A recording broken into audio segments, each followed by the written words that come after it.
El Niño పేరు వినగానే ప్రపంచం వణికిపోతోంది. అంచనా వేసిన సూపర్ ఎల్నినో ప్రభావం ఇప్పటికే మొదలైంది. సెప్టెంబర్ నాటికి తీవ్ర రూపం దాల్చే ముప్పు పొంచి ఉంది. అయితే ఎల్నినోతో తీవ్రమైన వడగాల్పులు, కరువు, అకాల భారీ వర్షాలు, వరదలు తప్పవని కూడా ఐఎండీ ఇప్పటికే హెచ్చరించింది. మరి ఎల్నినో ప్రభావం మన దేశంపై కూడా ఎలాంటి ప్రభావం చూపనుంది? వ్యవసాయం, విద్యుత్, తాగునీరు, ఆరోగ్యం, ఆర్థిక రంగాలపై పడే ప్రభావం ఎంత? వాతావరణ పరిస్థితులు ప్రపంచాన్ని ఎందుకంత ఆందోళనకరంగా మారుస్తున్నాయి? జూలై, సెప్టెంబర్ మధ్యలోనే ఎల్నినో ఉగ్రరూపం దాల్చే అవకాశం ఉందా? పరిస్థితులు ఎదుర్కోవడానికి ఎలాంటి కార్యాచరణ అవసరమో వాతావరణ శాఖ అధికారి శ్రీనివాస్ టీ న్యూస్ కు క్లియర్ గా చెప్పారు. ఆ విశేషాలు ఏంటో మా ప్రతినిధి అరవింద్ ద్వారా తెలుసుకుందాం. రాష్ట్రంలో గత 3 రోజుల నుండి కూడా అక్కడక్కడ తేలికపాటి వర్షాలు కూడా కురిశాయి. మరికొన్ని ప్రాంతాల్లో కూడా భారీ వర్షాలు కూడా కురిశాయి అన్నట్టు కూడా వాతావరణ అధికారులు చెప్తున్నారు. ప్రధానంగా తెలంగాణ రాష్ట్రం పైన కానీ అటు భారత వాతావరణం పైన కానీ సూపర్ ఎల్నినో ఎఫెక్ట్ కూడా ప్రభావం ఎక్కువగా ఉందంటూ కూడా నేటి వాతావరణ పరిస్థితులు కూడా తీవ్రంగా అర్థమవుతున్నాయి. మనతో వాతావరణ శాఖ అధికారులు ఉన్నారు. అసలు ఎల్నినో ప్రభావం ఏ విధంగా ఉంటుంది, అసలు రాష్ట్రాలపైన కూడా ఈ సూపర్ ఎల్నినో ప్రభావం ఏ విధంగా ఉంటుంది, ఇప్పటికే తెలంగాణలో రైతులందరూ కూడా అస్తవ్యస్తంగా మారిపోయిన బతుకులు అన్నట్టు కూడా అదే విధంగా ఉంటుంది. ఇప్పటి వరకు కూడా దాదాపు అంటే జూన్లో కూడా తేలికపాటి వర్షాలే పడ్డాయి. అసలు జూలైలో కూడా వర్షాలు కూడా కంటికి కానరాని పరిస్థితి కూడా కనిపిస్తుంది. మనతో వాతావరణ శాఖ అధికారులు ఉన్నారు, వారిని అడిగి పూర్తి వాళ్ళు తెలుసుకున్నాం. సార్, అసలు ప్రధానంగా ఎల్నినో అంటే ప్రజలు ఎందుకంత వణికిపోతున్నారు? అసలు కరువు పరిస్థితి ఏ విధంగా ఉంటుంది? ప్రజెంట్ ఇప్పుడు సూపర్ ఎల్నినో తెలంగాణ వాతావరణం పైన ఏ విధంగా ఎఫెక్ట్ అవుతుంది సార్?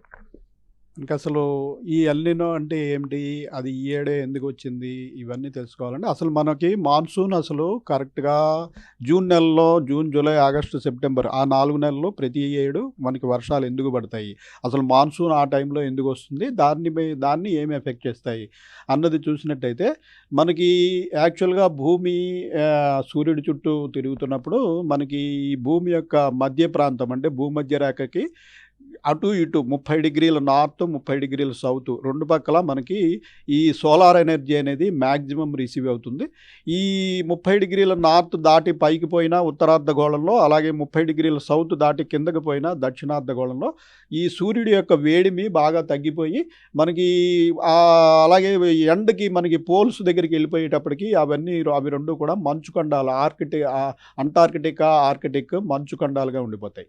అయితే ఈ సెంట్రల్గా మనకి 30 డిగ్రీల నార్త్ అండ్ సౌత్ ప్రాంతంలో మనము ఉత్తరార్ధగోళము నార్దర్న్ హెమిస్ఫియర్లో భారతదేశం ఉంది. ఈ భారతదేశంలో మనకి ఈ భూమి యొక్క ఈ సూర్యుడి యొక్క వేడిమి కూడా మనకి ఈ భూమి యొక్క ఈ యాక్సిస్ ఆఫ్ రొటేషన్ 23 డిగ్రీలు వాలి ఉండటం వల్ల ఒక 6 నెలలు ఉత్తరార్ధగోళం నార్దర్న్ హెమిస్ఫియర్ సూర్యుడికి దగ్గరగా వస్తుంది. మరొక 6 నెలలు దక్షిణార్ధగోళము ఈక్వేటర్కి కింద నుండే దక్షిణార్ధగోళం భూమికి దగ్గరగా వస్తుంది.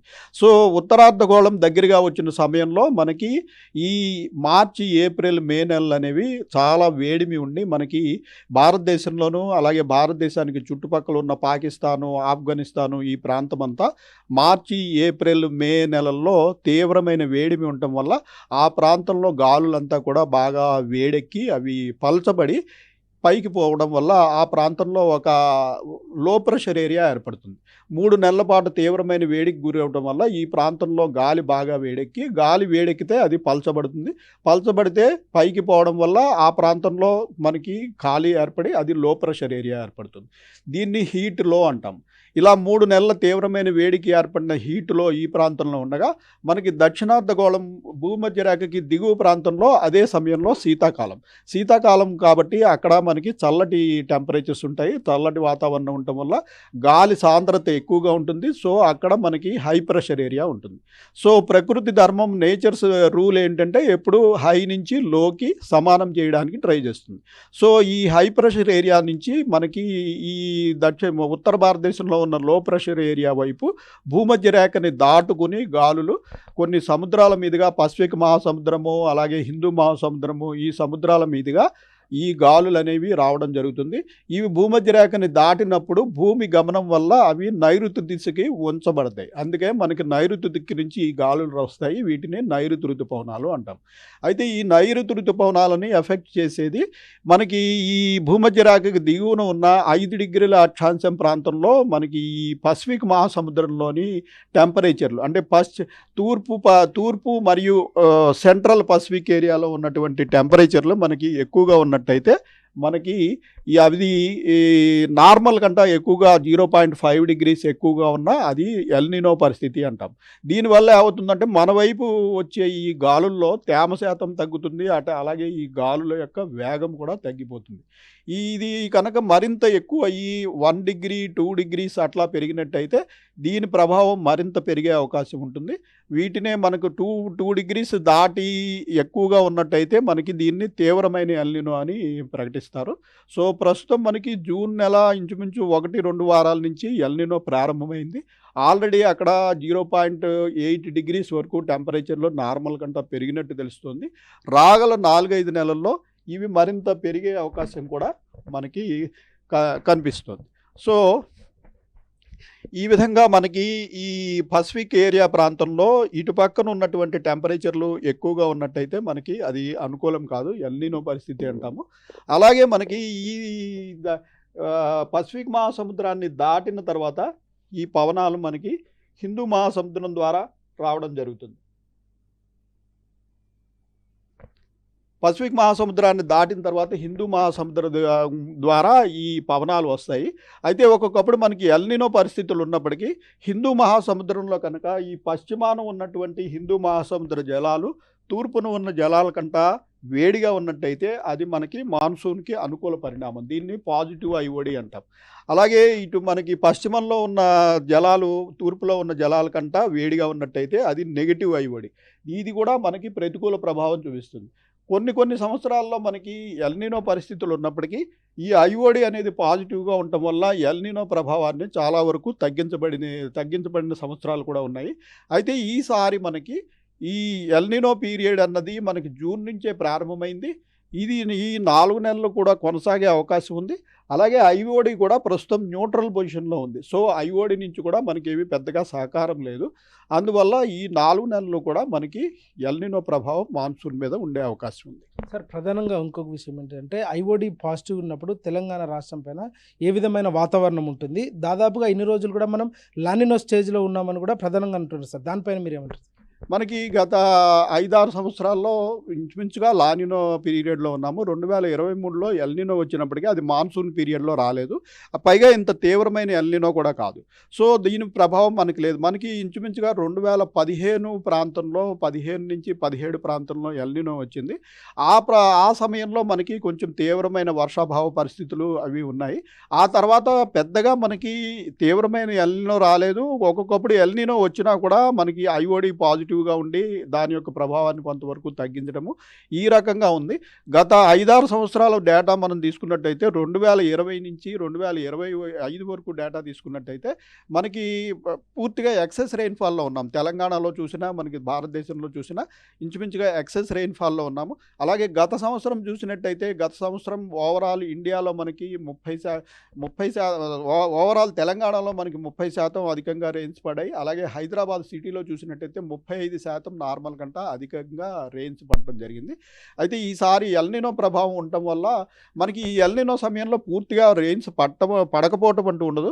ఇవి ఏంటంటే కొన్ని పరిణామాలు తీవ్రంగా కూడా ఉంటాయి. ఇప్పుడు మనం చూసాము గత వారం మనకి ఇటు పశ్చిమ తీరం ప్రాంతంలో ఒక ఆఫ్షోర్ ట్రఫ్ ఉన్నప్పటికీ ఆ ఆఫ్షోర్ ట్రఫ్ ద్వారానే విపరీతమైన రెయిన్స్ మనకి అత్యంత భారీ వర్షాలు 60 సెంటీమీటర్ల పైబడి కూడా మనకి పశ్చిమ తీరంలోని కొన్ని ప్రాంతాల్లో కర్ణాటక, మహారాష్ట్ర ఆ ప్రాంతాల్లో విపరీతమైన రెయిన్స్ పడినాయి. అలాగే ఈ ఎల్నినో సమయంలో ఏంటంటే ఈ డిస్ట్రిబ్యూషన్ అనేది సరిగా ఉండదు. కొన్ని ప్రాంతాల్లో విపరీతమైన వర్షపాతం పడటము, కొన్ని ప్రాంతాల్లో అసలు పడకపోవడము, లేదా 4-5 రోజులు అతి భారీ వర్షాలు పడటము, ఆ తర్వాత నెలంతా కూడా డ్రైగా ఉండడము, ఇటువంటి పరిణామాలే మెయిన్గా మనకి ఎల్నినో సమయంలో ఇబ్బంది కలిగించే అంశాలు. సార్ ప్రధానంగా అటు కేరళ కానీ మహారాష్ట్ర, ముంబై కానీ అక్కడక్కడ కూడా భారీ వర్షాలు కూడా ఉన్నాయి. అటు ల్యాండ్ స్లైడ్ కూడా జరుగుతుంది సార్.